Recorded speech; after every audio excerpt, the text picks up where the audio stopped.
Part 1. I just found an old VHS labeled Easter Mass, 1994, in the back room of my church. What's on? It shouldn't exist. I work part-time at an old church in rural Kentucky. Real middle of nowhere kind of place.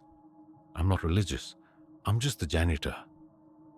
I mostly clean the sanctuary, restock supplies, and help the staff sort through the mountain of junk in the church's back rooms. Most people don't know this, but churches collect crap like hoarders. Costumes, decorations, broken projectors, and cardboard cutouts of Jesus. Most of it from events no one even remembers. Over the past few weeks, my job's been helping clean out the media room, which is really just an old closet stacked floor to ceiling with unlabeled VHS tapes, DVDs, even a few reels of film. I was about to toss a whole box of old cassettes when one of them caught my eye.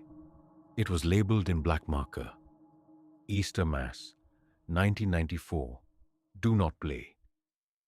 The tape was worn, its label half peeled. Something about it felt wrong, like it radiated unease. I don't know why I didn't just toss it like the others. Curiosity, I guess. There's an old TV VCR combo in the back of the office, and when I popped the tape in, static filled the screen for a few seconds. Then it started. The footage was grainy. The camera was positioned at the back of the sanctuary, just behind the last pew. It showed a packed Easter service, standing room only. People in bright pastel outfits, little kids with bunny ears, choir members swaying while they sang, "He is risen." But even with the poor quality, I could tell something was off. Everyone looked still, not reverent, frozen. Their eyes weren't moving. Their faces were stuck in these wide, almost painful smiles. Even the kids, some of them looked like they were crying, but no one was wiping their eyes. The priest at the pulpit stood completely motionless, arms raised. He wasn't talking, just standing there. The video cut to a wide shot of the sanctuary, then to a close-up of a man in the front row. He was staring straight into the camera, like he knew someone would be watching. His eyes were dead black, his mouth stretched too wide, like his cheeks were tearing. And even though the tape had no audio, I swear to God, I could feel him speaking, not out loud, in my head. The chosen feast returns. The tape jumped forward suddenly. Now it was nighttime. The church was empty, except for a group of figures in Easter bunny costumes walking down the aisle. They weren't normal costumes either. They were old, rotted. One was covered in something dark, maybe paint, maybe blood. They were carrying eggs, but these weren't plastic. They looked real. They placed them around the altar, one by one. Each egg was shaking. The camera zoomed in. You could barely make it out, but there were eyes inside the eggs. Human eyes. I hit eject. I damn near threw the tape across the room. My hands were shaking. I knew what I saw. That wasn't a prank. That wasn't special effects. That was something evil, captured on film.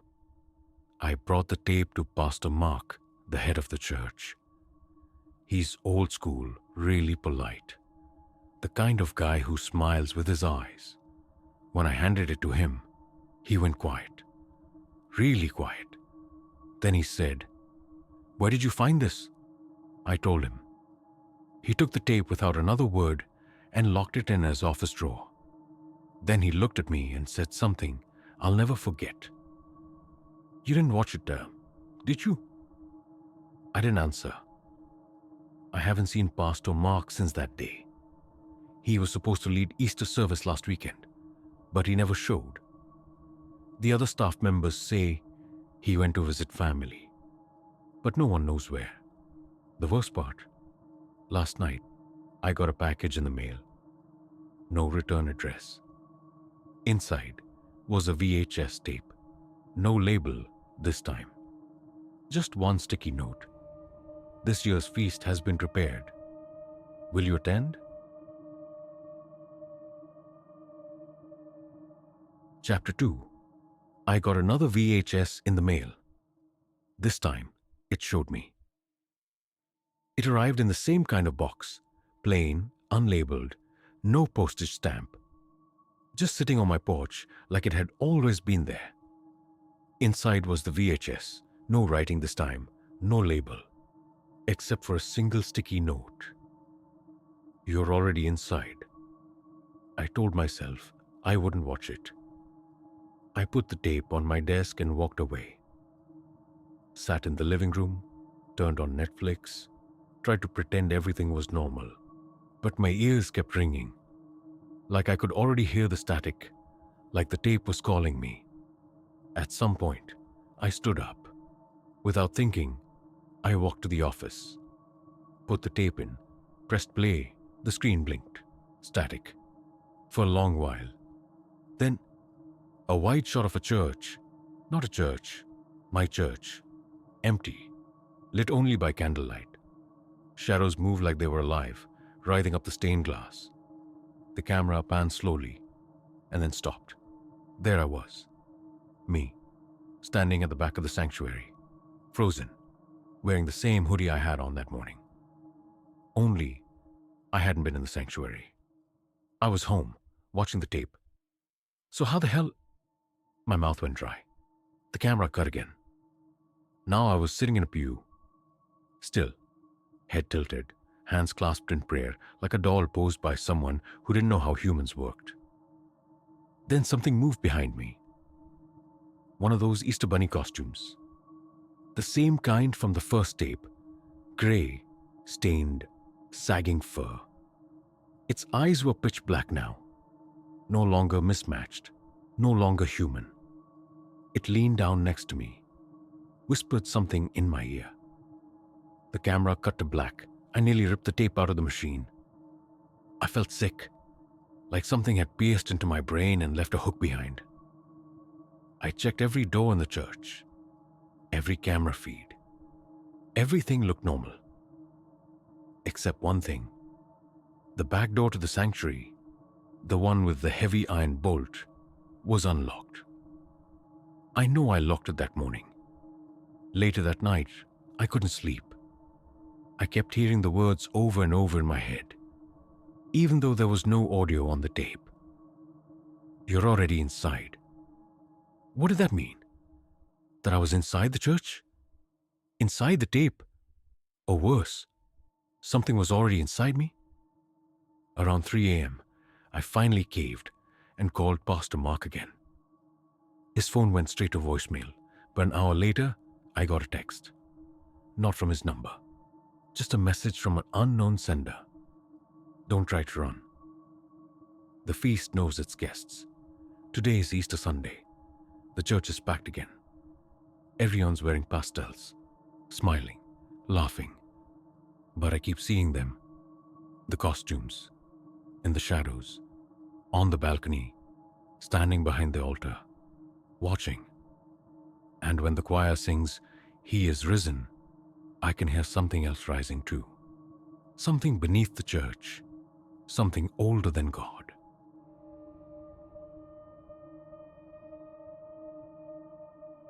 Part 3.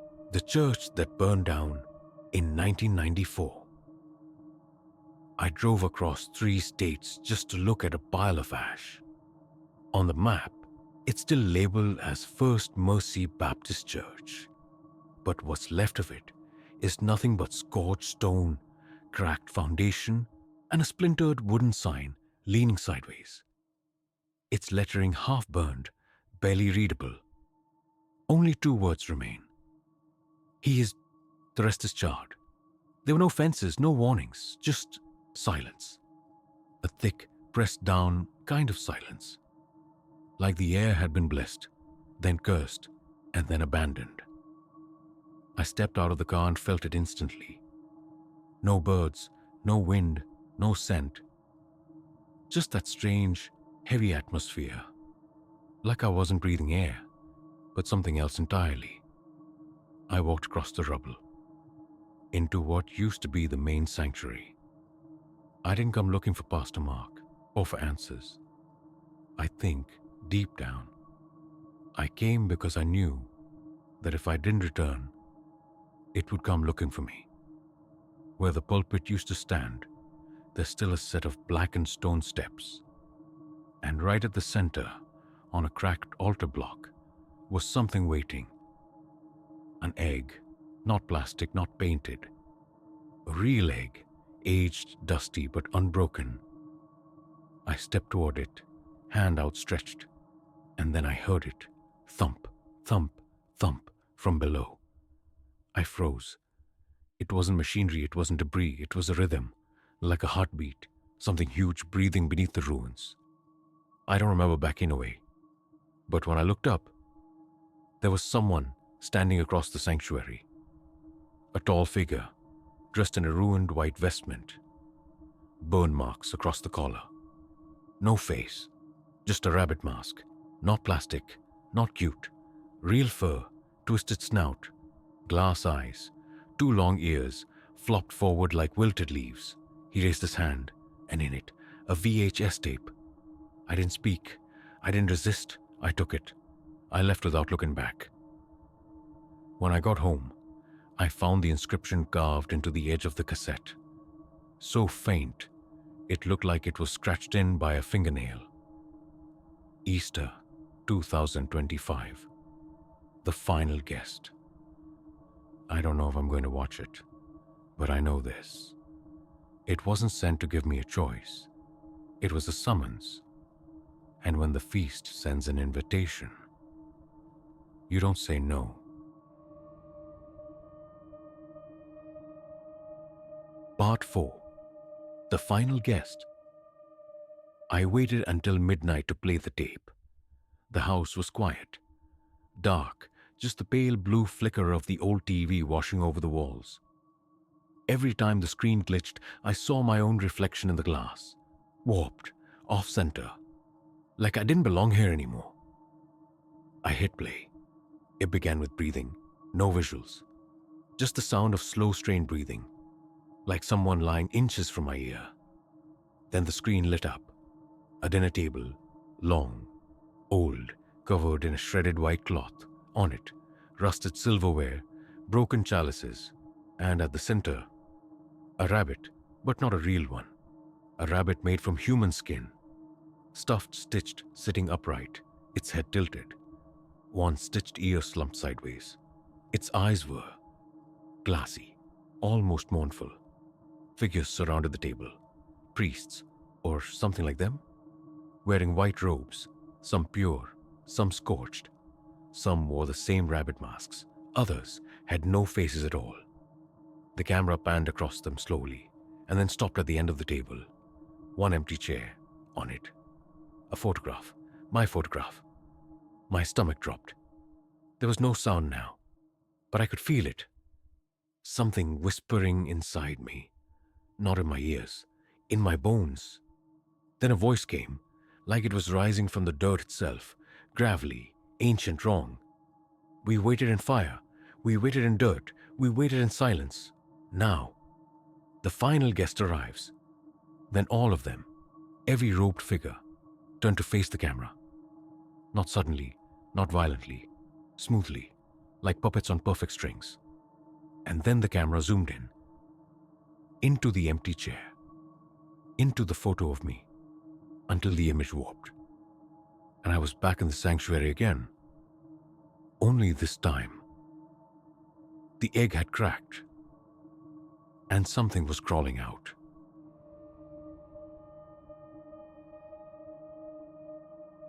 Part 5. I sat in the empty chair.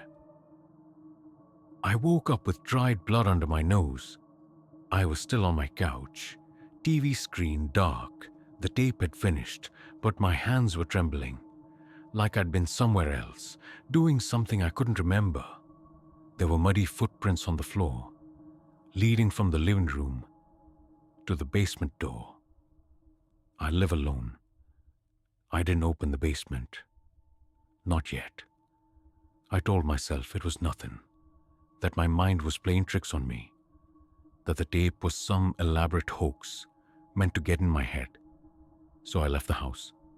I drove. Didn't even take my phone. Didn't tell anyone where I was going. I just got in the car and drove until the gas light blinked red. When I finally stopped, it was in front of a diner off Interstate 64, middle of nowhere. Place was open 24/7, buzzing with tired truckers and blaring bad country music.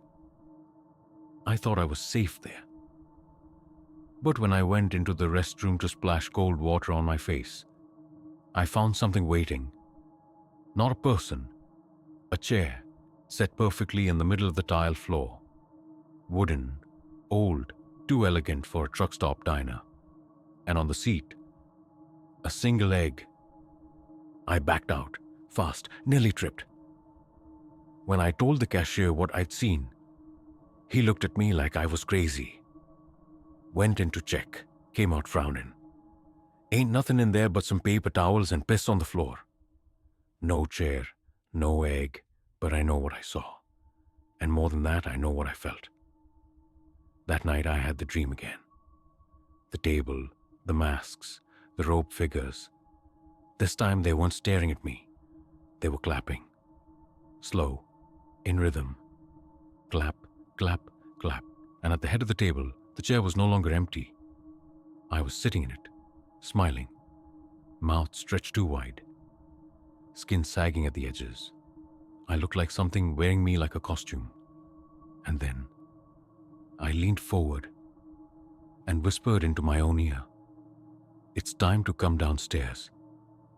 I woke up screaming, and the basement door was open, not unlocked, not cracked, wide open. The footprints were gone. But something else was there now, something worse, a shadow, not cast by anything, not moving, just standing on the floor like a hole someone forgot to fill in. It didn't follow me. It didn't need to.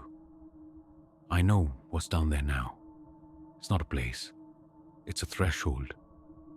And it's waiting for me, because once the final guest sits, the feast begins. Part 6. The Descent. I waited until the last possible second. The tape sat on my kitchen table, staring at me like a loaded gun. Labeled in that now familiar black scrawl, "Play before sunrise, or we come upstairs." I told myself I wouldn't watch it, that I'd burn it, toss it in a river, do anything but hit play. But I didn't, because something inside me was already part of it. And deep down, I think I've always known. The feast doesn't begin when the tape rolls. It begins the moment you read the label. The tape opens on stairs, wooden, wet, mold clinging to the corners like bruises. A single candle flickers at the top step, casting just enough light to show the descent, but never the bottom. The camera doesn't move, but I feel myself start to sweat, because I recognize those stairs. They're my stairs, the ones that lead to my basement. Then, in the footage, a figure appears. They're standing halfway down the staircase. Back to the camera, motionless, and I realize it's me, wearing the same hoodie, same jeans, the same scar on my wrist from when I broke a glass at 17. But my head is wrong, tilted too far, and I'm whispering something too quiet to hear. The tape glitches, cuts. And now, the camera is inside the basement, facing the far wall. Something is scratched into the concrete in long, clawed strokes. You are late to the feast. When I blink, I realize. The tape's off. I'm alone. But the basement door is still open. And now, the candle from the tape, it's sitting at the top of the real stairs. Literature waiting. I go down. I don't know why. I don't try to stop myself anymore. Each step groans, like it remembers every foot that's walked this descent before me. The air is cold, but not dead. It's breathing. The bottom of the stairs is darker than I've ever seen it, but I can still make out shapes. Chairs, a long table, a cloth covering something, and seated around it. Them? The figures. They don't move, but I know they see me. I step forward, and in the middle of the table, something gleams. Another egg. This one is huge, covered in hair, beating like a heart. And something inside it is pushing against the shell, trying to break free. One of the figures at the table finally speaks. Its voice is soft, almost kind.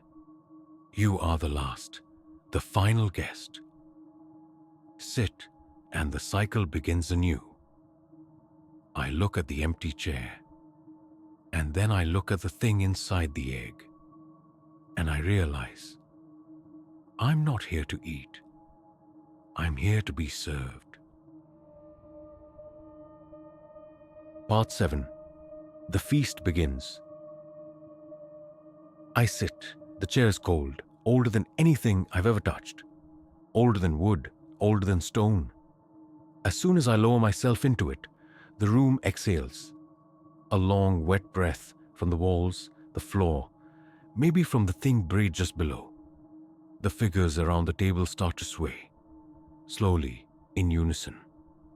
Not like people, more like stalks of grass in deep water. They begin to hum, a single note, low, vibrating through my teeth. The egg at the center of the table begins to crack. It doesn't bleed, not at first. It leaks light, pale, flickering, wrong-colored light, like it belongs in a world with different rules for time, sound, gravity. The shell splits, and what comes out is not a creature, not really. It's a mirror, not made of glass, but something wet, reflective, and alive. I see myself, only it's not me. It's the version of me from the tapes, grinning, eyes black and glossy, skin pulled too tight, hands resting on the table like claws. And behind him, rows and rows of others, children, parents, strangers, all in that same twisted smile, all seated, all waiting. The humming stops. One of the rope figures stands.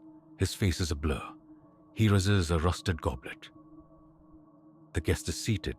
The host is born. He is risen. The others echo it. He is risen. He is risen. He is risen. But I know now. They're not talking about Christ. The egg shatters completely.